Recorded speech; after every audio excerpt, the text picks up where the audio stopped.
Good morning, Dewey. How are you?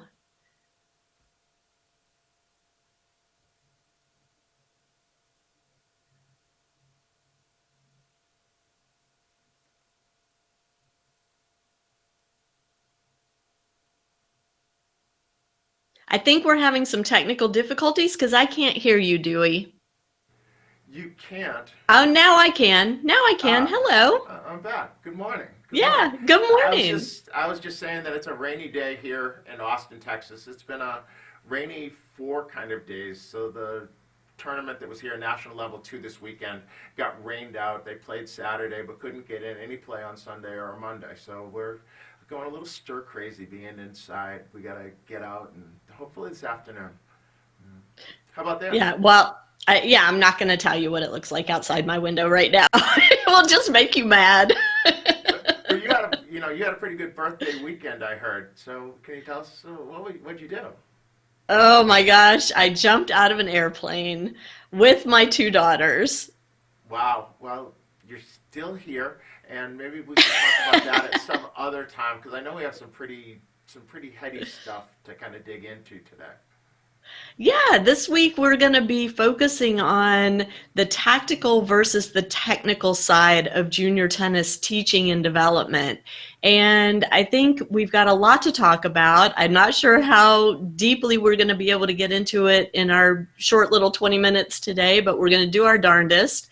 And so I wanted to start out, Dewey, by asking you to just give our viewers a quick down and dirty definition of the difference between technical and tactical instruction.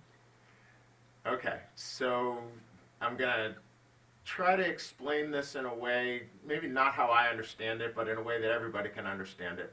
If we were to Great. think about technique, technique is how you make the ball do certain things. So, we could really make it real basic. It's how you hit a ball.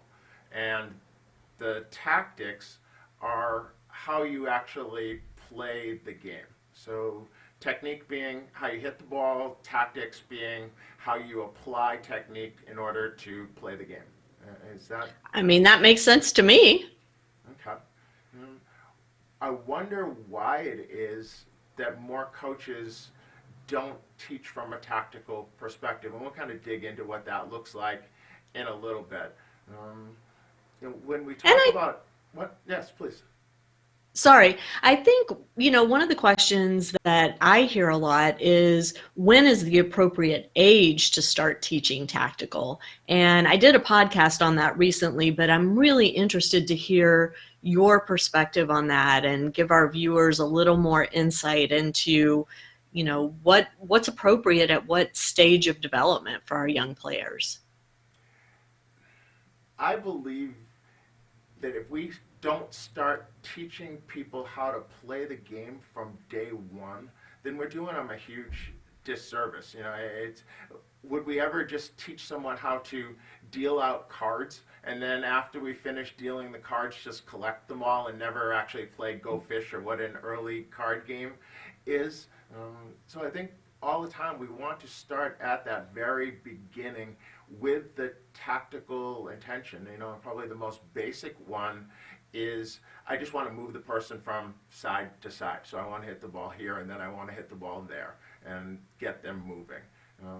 We can do that with a child on a red court at a very early age, or an orange court, a green court, a yellow ball court. Doesn't really matter the court, particularly if something is where the child isn't just managing the court space. So it's one of the reasons that we went to the red, orange, and green system in the United States, was so that we could teach from a more tactical perspective, because U.S. kids had become really proficient at hitting balls, but we were lagging behind the rest of the world in how to play the game.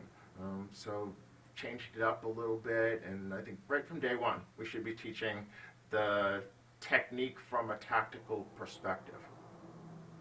How do you teach a child who is just learning how to hit forehands and backhands how to hit targets? It's one thing to teach topspin and slice and grips and contact points and all of that, but it seems to me until you have those things kind of nailed down, it's a little more challenging to teach a kid, okay, hit to this target or hit to that target. Yeah, and so if we were talking about the associated techniques, one of the things that we want to do always, because tennis being unique in that you have to be out there all by yourself when you're playing a match, is we want to give them the tools so that they can make adjustments along the way. So if we were talking about technique, all the things which happen with the ball happen because of three things on the technical side. So the first one of those determining factors in ball control is the path of my racket into the ball. So whichever way, if I'm swinging from high to low or low to high or straight through or from the side, those are the things which, kind of one of those first factors. And then the second factor is the angle of my racket on the ball. And I think when we teach young kids, we've all seen that one where they turn the racket face too far up and the ball just flies away, or the racket's turned too far down. The challenge of angle versus the other determining factors is that angle is kind of like this super spicy pepper, where if you add a little bit to your meal, it will make it change the flavor and it will taste really good. But if you add more than a little bit, you can't even put it in the dog bowl. It just makes it that bad, right?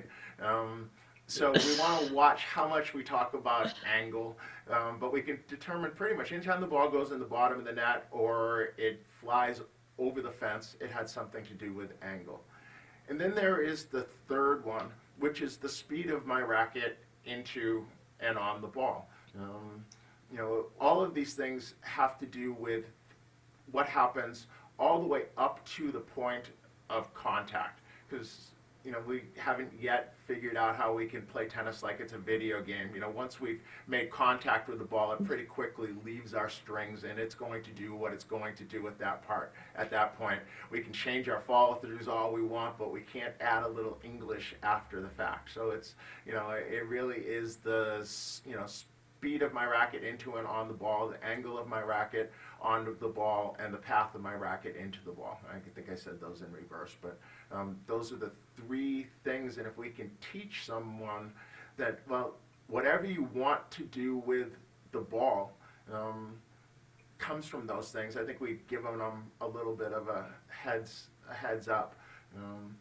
And what I think as coaches we probably don't do enough of is we kind of don't teach them, what am I trying to do with the ball?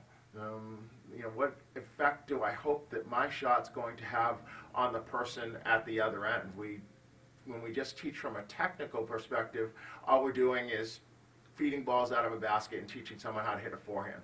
But from a tactical intentions, there are several that I like to use, and they're coming up on the screen. The first one, I think a lot of us just refer to as rallying. We have this big definition of trading, and when no major advantage can be gained or should be given away. And then we have when we're trying to gain a little bit of advantage in the point building, when a space or time advantage can be gained. And then finishing, which is the one that I try not to teach 14-year-old boys because they tend to overcook it all the time, is a point-ending situation. So I try to get them to continue to keep building, and then eventually the point will come to an end. The one which the U.S. is getting better at now is neutralizing. So when you're in a little bit of trouble and you have to get out of trouble, I think that's kind of a simple way to put it. And then there's staying, which is unfortunately what young kids do way too much. Is I had to move a couple steps and now I'm just throwing up a ball that I'm hoping the person will miss, but they're really just making them hit one more ball. And the last one is what I call going Yahoo, which is going from a defensive position to trying to turn it. So somebody's running me wide and I try and hit that screaming down the line winner, which is, I call it going Yahoo. So if we teach from a tactical perspective, what we're doing is we're very clearly identifying which one of those things are we hoping will be the effect our ball has on the other person. And then we can kind of break it down into what phase of the game are we in. The most basic phase that we all have to figure out how to master is when I'm serving, right? So every point starts with a serve. And I like to say that we never win an argument if we don't start the conversation. So from both ends of the court, serving, and then when I'm returning, those are the two conversation starting situations. The one most players end up in most commonly are when both they and the other person are playing from the back of the court. And we spend a lot more time hitting forehands and backhands than we do volley serves and overheads. But there is other phases of the game, so my opponent's coming to, or they're already at the net, and so they're volleying and I'm trying to hit passing shots or lobs. And then there's when I'm at or approaching the net and figuring out how to play at that one. There is a sixth situation, and it's one that we very rarely train in singles, and that's when both my opponent and I are at the net, because that one doesn't happen very much, but it is a situation which if we were training doubles, we would want to train that situation a lot, because in conventional doubles, at least one person on each side of the court is starting at the net and serving and volleying. We get 3 at the net. If we have a really aggressive returner, we might have all 4 at the net at that point in time. And so I'm going to pause for a second. What questions do you have? I know I'm running through stuff pretty fast trying to get here. What questions have come up so far?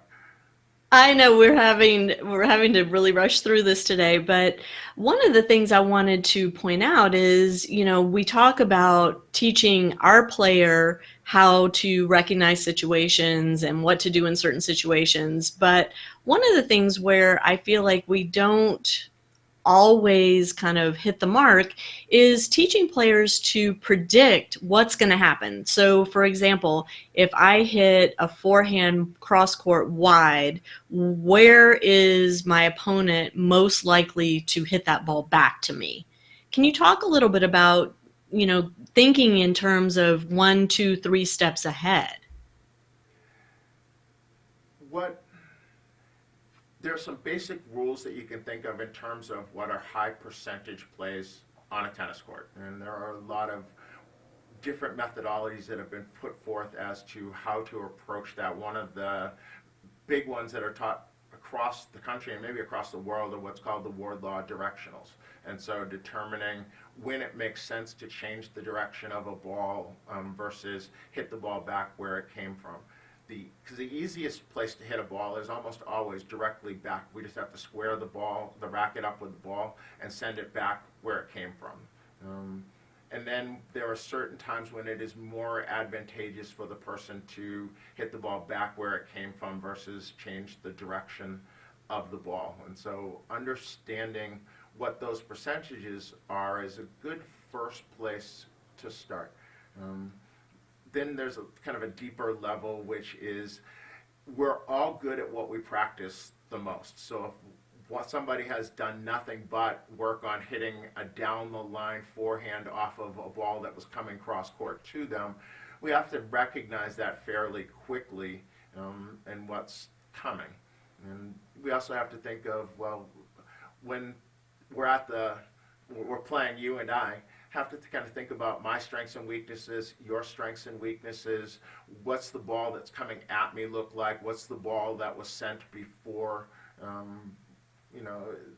So there are all of these little factors that go into what our tactical intention and therefore the underlying technique that we use is.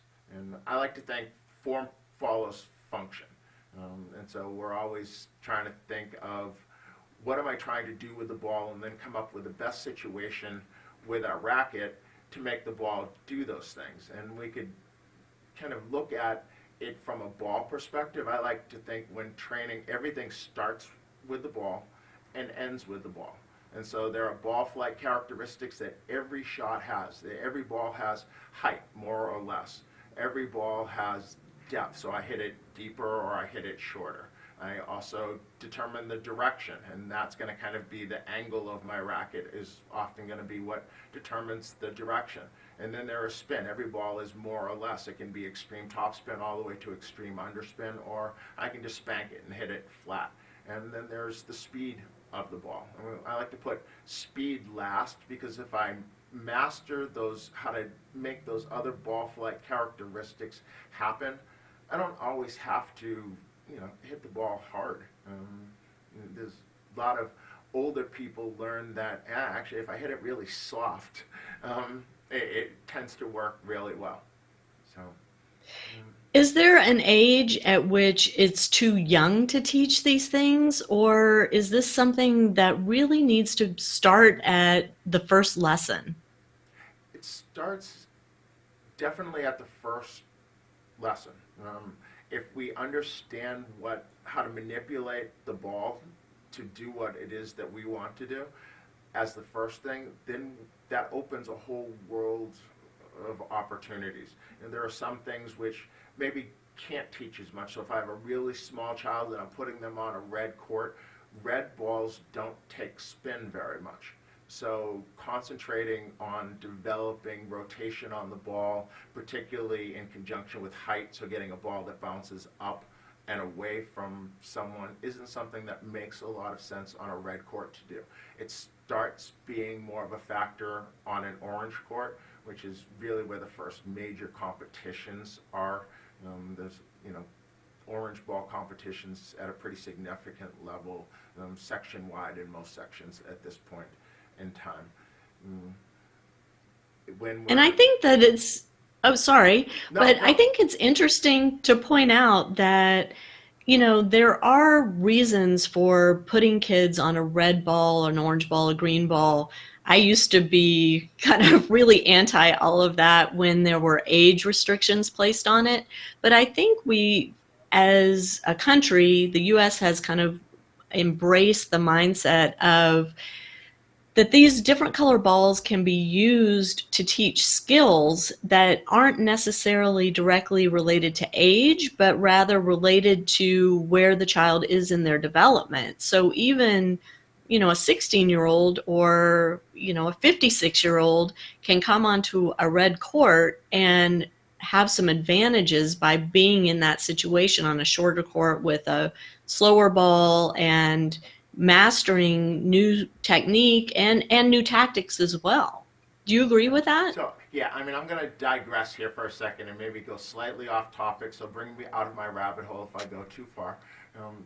When we were figuring out how we wanted to use red, orange, and green, we brought in some people from the UK who had been using the system for a long time.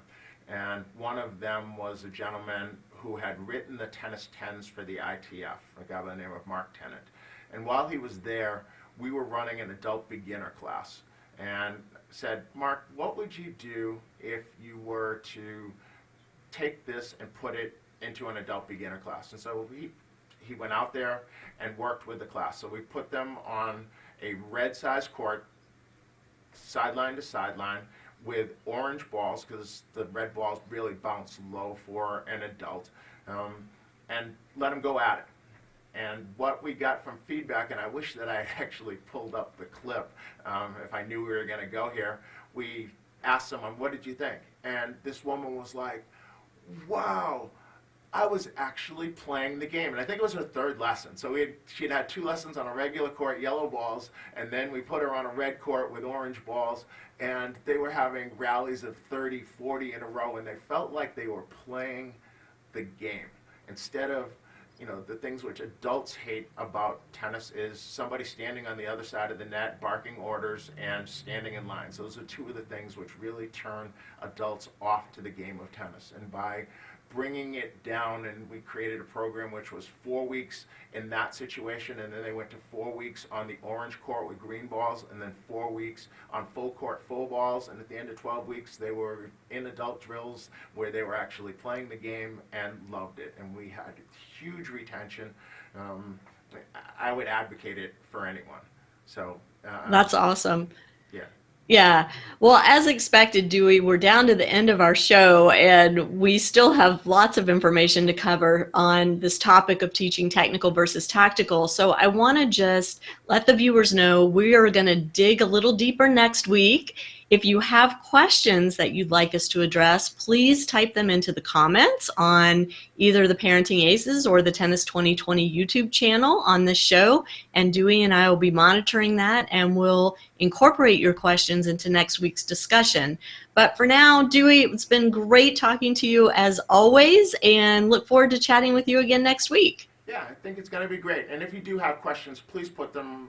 We might even be able to create a situation where we get a camera out on the court and I can put together some clips to explain a little bit better or answer your questions. So looking forward to it. Wow, time goes fast when you dig into these subjects, and I believe if we do a better job of teaching from a tactical perspective, we will create tennis players who enjoy the game more and win more. So, love it. Have a great week, everybody. Take care.